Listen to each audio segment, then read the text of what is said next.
Hey guys, how's it going? This is Johnny Red of J Red's Reviews, also Adventure Comics, Lego's Own Power, Lego Universe Creation Lab, etc., etc., etc. Today on J Red's Reviews, we're going to be reviewing the Lego Cuusoo Back to the Future DeLorean.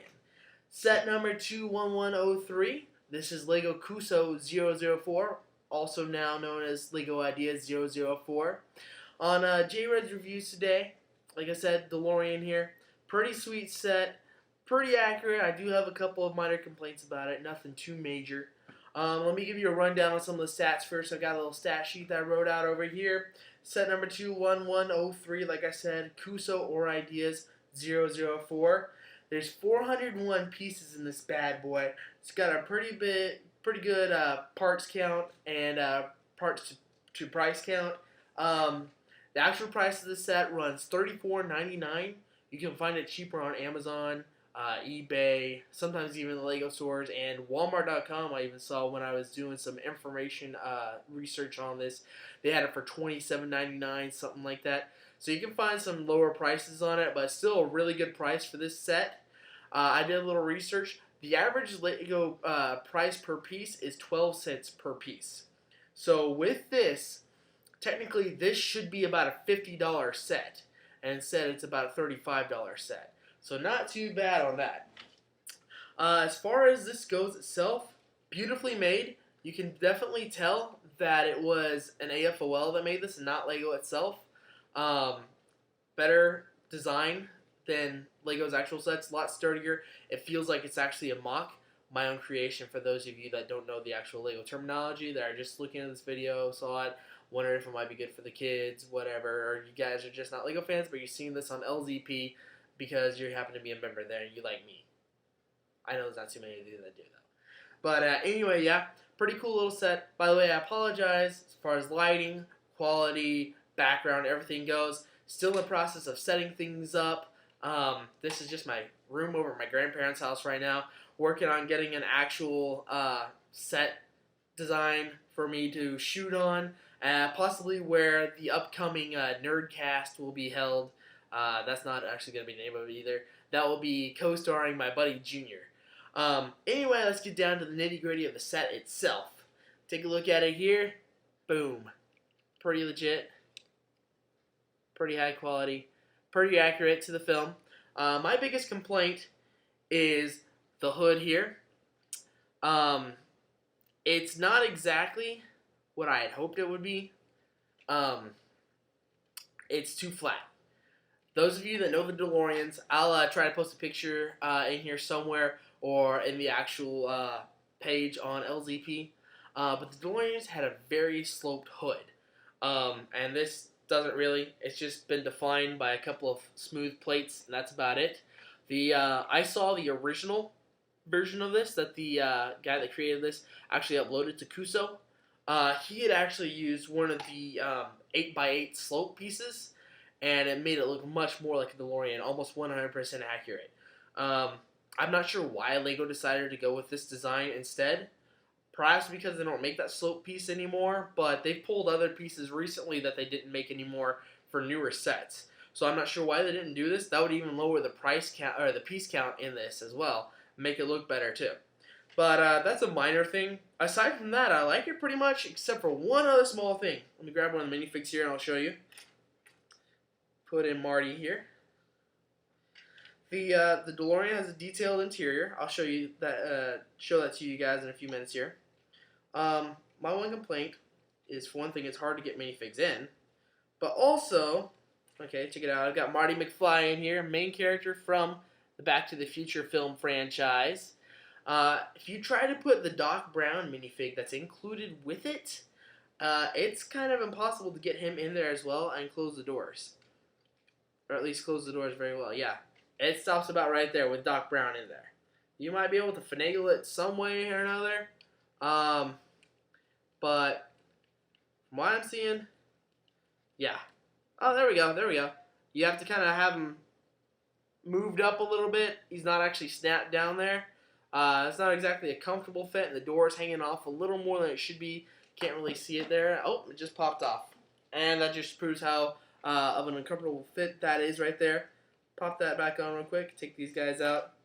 But aside from those two things, it's pretty good, pretty accurate. Um, the front here, the whole windshield configuration is kind of fragile. It's another small complaint. These pieces here come off pretty easily, especially if you're trying to adjust them to get them just right. Feel like they could have used some form of windshield there to make it look better, but it's whatever. Another cool feature is these actually fold down like they do in the actual Back to the Future Part 2 to make it into the hover car DeLorean version.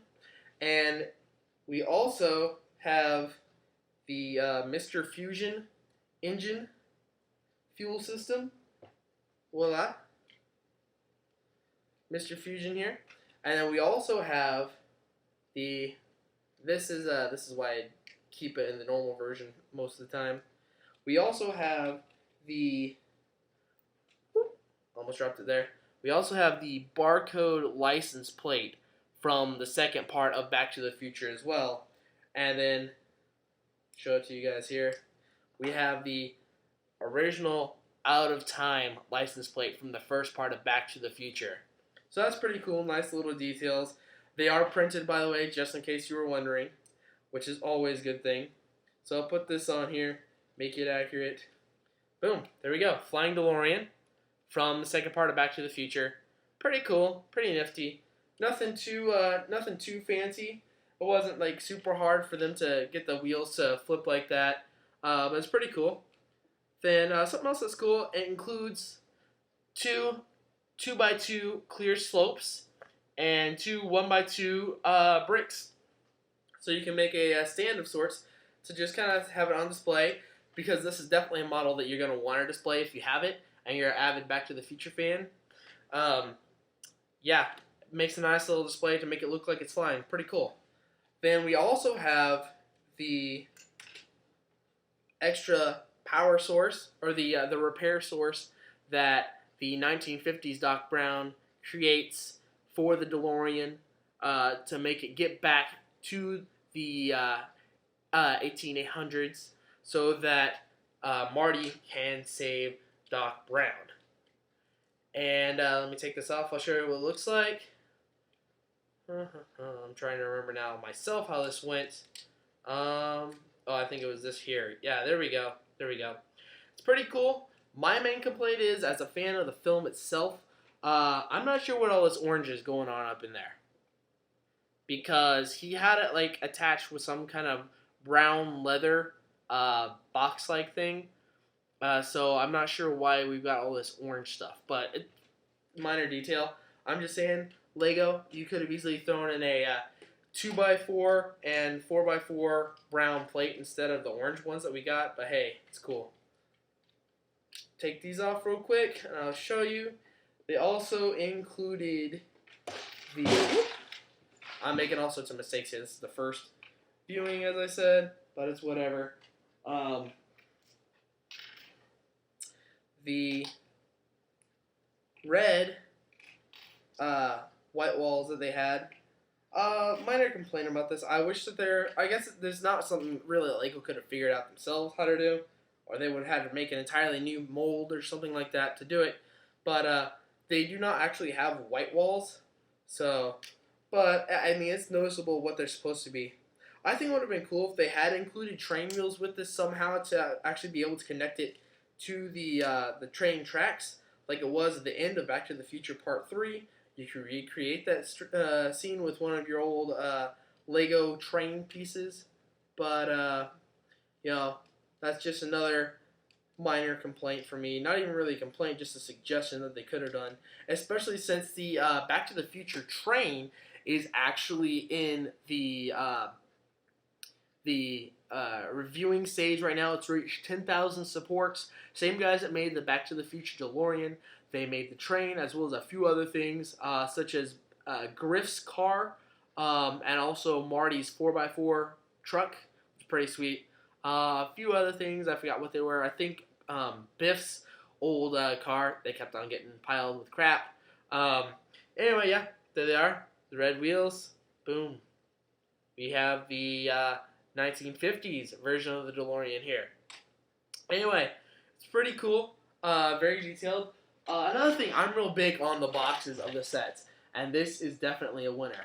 Very sturdy box, thick. It's got the old school opening, and as you can see in there, there's the spare pieces that they give. They also include a brick separator in this one. Decent amount of spare pieces. The thing I like is at least 4 of them are cheese slopes, which are very handy for fine detailing. Also, one of my favorite pieces. Again, there goes the box. Something else that's awesome. The instruction booklet is actually bound. It's got a nice binding to it, and it's very, very easy, clear instructions. And then on top of that, the last several pages are about the actual creator. I think it's got a few pages in the front about the films. Yeah, it's got a few pages in the front about the films themselves. So pretty cool. Really nice instruction book, good quality. Now let's get on to the minifigs. The minifigs alone are worth this set. Check this out. Get him all ready. Marty McFly minifig. Pretty cool. Vest like he wears in the first one, Coast Guard. Very nice, very good. Printed, obviously. The only minifigs I remember really having decals on them were like the Star Justice and Space Girl sets, and some of the Ferrari sets had decaled minifigs for whatever reason. Are you too lazy to print them, Lego, or what? Doc Brown, really accurate. I love it. His whole radiation suit. The hair's perfect. Face is perfect. Even has a radioactive symbol on the back. Really cool, Lego. Good job. The set itself. Oh, another minor complaint I had. Wheel wells. There's not any. Would have been fairly simple, I think, at least, to have actually included the actual wheel well pieces. It's not too major, especially since we have these cables that run the length of the car. Those act sort of as a wheel well themselves. But it's still something that kind of bugged me a little bit. I'm big on getting things as detailed as possible. And I think that would have been something fairly simple to throw in, especially since I think the original creators even threw that in there themselves. That's one thing that's gotten to me a little bit about the Cuusoo sets, is the fact that they take these sets and modify them too much for whatever reason. Sometimes I can understand some things. Like, I can even understand this front slope here with the taking away the 8x8 slope and adding in the tiles instead. I can understand that, say, if maybe they don't use that mold anymore, that mold's broken. It does cost a lot of money to make a brand new mold. I've known this, but I've read different articles about the guy that owns Brick Arms, and he said, I think the molds cost several $1,000s, so it costs a decent chunk to make new molds. And those molds really haven't been used for those 8x8 slopes since, like, early 2000s, I think. The only sets I really remember having those slopes with were some of the soccer sets and the Adventurers Dino Island sets. I remember the Dino Island Research Compound had some of those sets. Anyway, yeah, that about covers it. Oh, one thing I forgot to mention. It does include the hoverboard, although it has skateboard wheels instead for whatever reason. Yeah, and it's also purple instead of pink, which it should have been.